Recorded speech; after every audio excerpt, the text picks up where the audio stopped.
president said over the weekend about the Epstein files, it's time to move on, not wasting time and energy over it. You've been pretty vocal about this. Do you agree with him? It's time to move on.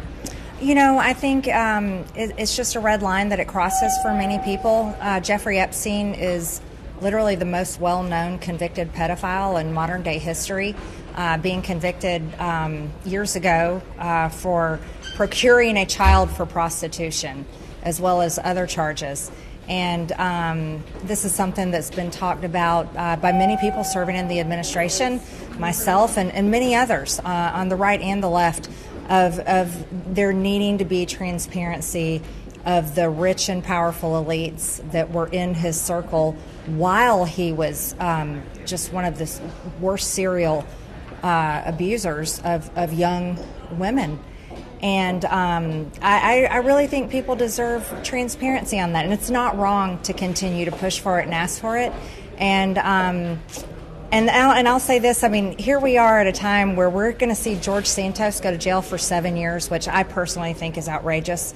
I think that is a tremendously long amount of time for what he was convicted for.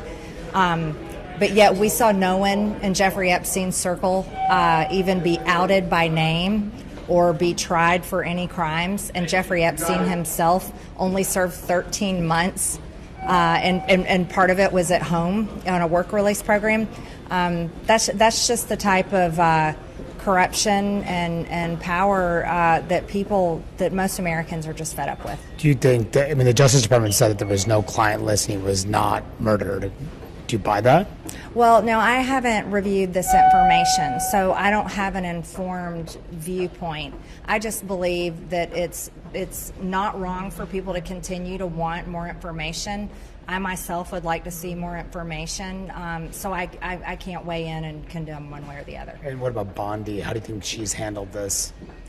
Again, I haven't seen the information, so it would be wrong for me to judge her on the job that she's doing. But I will say it has been a very serious situation for the administration, and many people are speaking out online. You've seen it. You saw it at Turning Point Student Action Summit this weekend, and a lot of people in MAGA. They really want to know more information about the people that were involved with Jeffrey Epstein, and is there a blackmail list, and are there foreign countries' governments involved? And there's nothing wrong with people continuing to ask that. How big of a blowback is there right now in MAGA world specifically?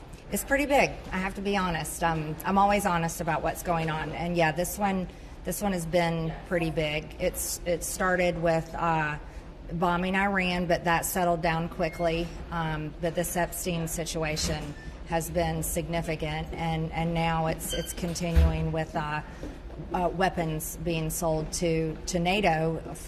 Ukraine is not a part of NATO, and people are just very much against any U.S. involvement in the Ukraine war. So the president should be aware of this. Oh, of course, and I've let him know myself, as well as many people in the administration. I think it's important for me to communicate with the administration and with the president, so that I'm a representative. That's my job title, to represent the people in my district, and I always try to convey back, this is how people feel, this is how they think. And I think, look, I'll be real honest with you. My kids are 22, 25, and 27. I am straight up in mom mode, and I think that's a serious mode for someone like me to be in. Young people today can't afford housing. They can't afford rent.